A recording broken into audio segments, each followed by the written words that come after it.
The Institute of Internal Auditors presents All Things Internal Audit. Hello, I'm Atara J. Since 2008, the North American Pulse of Internal Audit report has shared insight from leaders in the profession about established and emerging issues, audit plans, staffing, resourcing, and other topics of importance. Here to discuss the upcoming 2024 Pulse report are Harold Silverman, Senior Director, CAE and Corporate Governance Engagement, and Logan Wamsley, Manager, Content Strategy and Development. Welcome, Harold. I know we've known each other for years at this point, but it's always a pleasure to talk to you. It's always the highlight of my day. Thanks for joining me. Logan, always a pleasure. Yeah, I said we've known each other for years.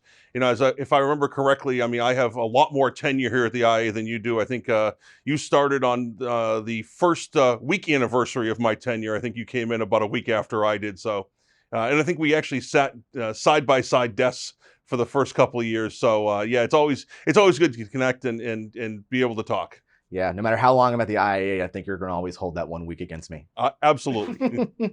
So, the reason we're here today, so we're closing in on the IIA's annual Great Audit Minds conference. That means we'll be seeing, the full results of the annual North American Pulse of Internal Audit report. It's always exciting. We base so much of our content on it. We get so much value for our members. But for the sake of our audience, I'd like to give everybody an idea of the value the Pulse provides for CAEs. And I know you have a lot of thoughts on that. Yeah, I absolutely do. As a reminder, I've been at the IIA, or we've been at the IIA now for just over 5 years, but I got the opportunity to be an executive member before that as a chief audit executive. And, Pulse was always a valuable tool. I always look forward to its release. I always went to GAM, and part of that was just to be a part of the release because it does a couple things. One, it is a research report. But for me as a CAE, it's always been a benchmarking tool. Back in the days when everything got printed off, I always kept a printout on my desk at all times as a reference document. So I'd read the content, I'd go through it, but I also had it around because there'd always be questions in my day-to-day work that would either come from the audit committee, from management, from my team about, how do we compare what we're doing versus what other functions are doing, our audit plan, what we perceive as risks, how we're positioned in the organization. And I'd want to see how we compared. And, Pulse was always that document, always on my desk. And it still is. I still keep it by my side when I get questions from members about, what are we seeing in the profession? I'll pull out Pulse and either give them the page number or reference some of the information that's in there. Yeah, I don't think it can be stressed enough just how valuable when talking to the audit committee or establishing buy-in throughout an entire organization to actually have factual real-time data that you can show to them. Absolutely. So at this time, obviously we don't want to steal too much of the thunder from its debut, but just it's kind of a teaser. Can you give us an idea of what the Pulse says this year around things like maybe budget and staffing? Yeah, I think it's a great message. It is something which I'm excited to share because for me, as someone who loves this profession, I can confidently say that the internal audit profession in North America is growing. And it is growing at a sustained pace that looks a whole lot like it did before the COVID pandemic. We saw the percentage of functions that were growing their staffing and growing their budgeting, growing their budget and growing their staffing levels. That really decreased. The percentage of functions that were having to make cuts were significantly higher for a very short window of time in 2020 and a little bit into 2021, higher than those who were increasing. But now we've seen, for example, I think 36% of functions said that their budgets are going to be larger going forward than they were in the year before, whereas only like 13% said they were actually decreasing. And then, when we see staffing levels, so the actual hiring of internal audit headcount, again, it's like a 2.5 to 3 to 1 ratio of functions that are increasing versus those that are decreasing. So it's just a great feeling to know that the internal audit profession is resilient and growing. I tell you what, after the last few years, what we see in the news cycle and kind of what internal audit and organizations have experienced during the pandemic, it's really great to actually have some good news that we can talk about. Also let's cover the next subject, which would be remote work. That's something that's on everyone's mind. It's on my mind. It's on our mind here at the IIA even. Is there any insights on that particular topic that we can glean from this year's data?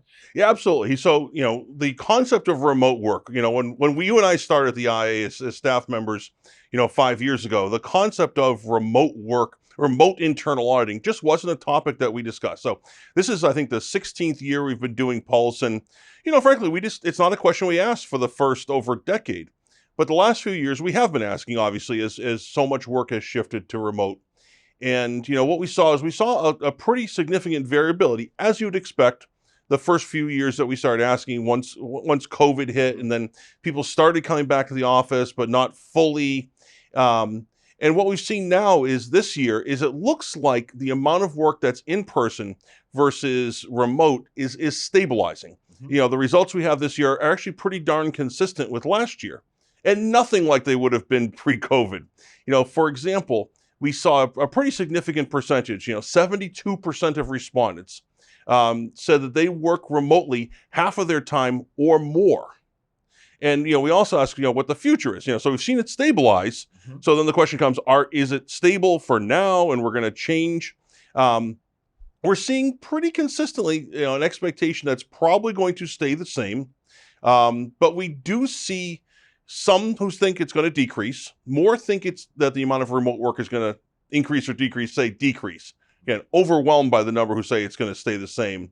But we actually see some that say it's going to decrease. Would you say these are pretty consistent among all industries in general, or is it kind of stabilized in different ones? So we actually see it pretty consistent across industries. And that's the other beauty of Pulse, is because we're getting, almost 450 respondents from different organizations, so 450 different organizations. We're able to get granular into different industries and different sectors. We see it pretty consistent. Where we interestingly see some differences, and this is an interesting one, and I think it's foretelling for the future, is we actually ask the age of the chief audit executive, and then we sort of bucket them the classic baby boomers, Gen X, and millennials. Millennials make up 17% of the respondents, which is still, the minority. The largest percentage are Gen Xers. But when we look at the answer to the future of remote work of millennials, they're even more viewing that the future is going to stay the same or increase the amount of remote work. I'm actually really glad you brought that up, because we can't discuss remote work these days without addressing the pipeline of new talent coming into the profession. It's really exciting. It's a time of great change, but it's fascinating to look at. So regarding that topic, what can the Pulse tell us this year? So one of the questions that we added this year, and again, we're always adding, some of these questions go back 16 years. So if you asked me, what is the trend of the percentage of functions that are increasing versus decreasing their staffing and budgeting, I could give you all the way back to the Great Recession of 2008, 2009. But a question we asked this year for the first time around recruiting is, we asked, did you hire any recent college graduates in the last 12 months? Very current. And what we saw was, and this surprised me a little bit for the positive, nearly 1/3 of all respondents said they have hired a recent college graduate in the past year.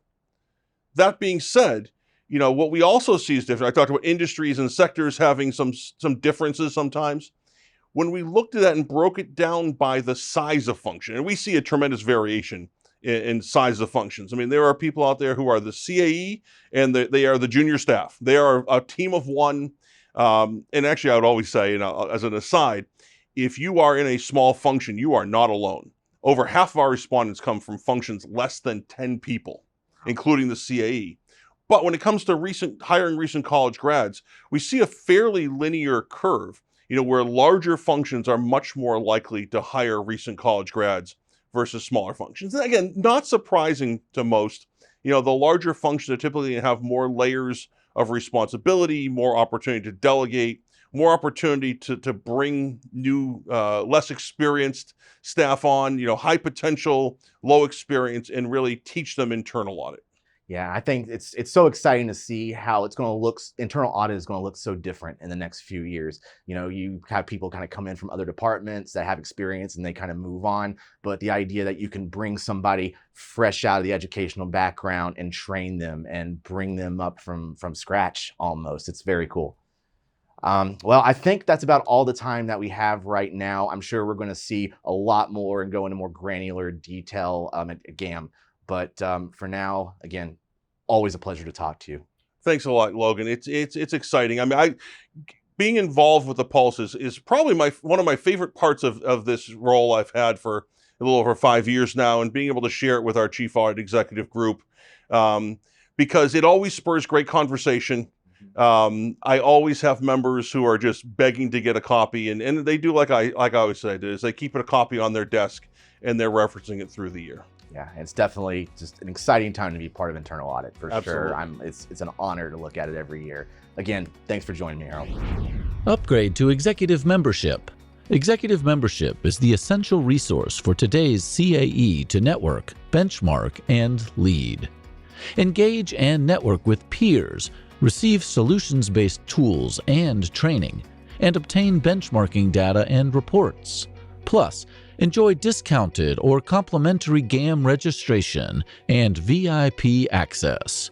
Join today, theiia.org/executive. Thank you for joining us for All Things Internal Audit. For more videos and podcasts, including member-only content, visit theiia.org.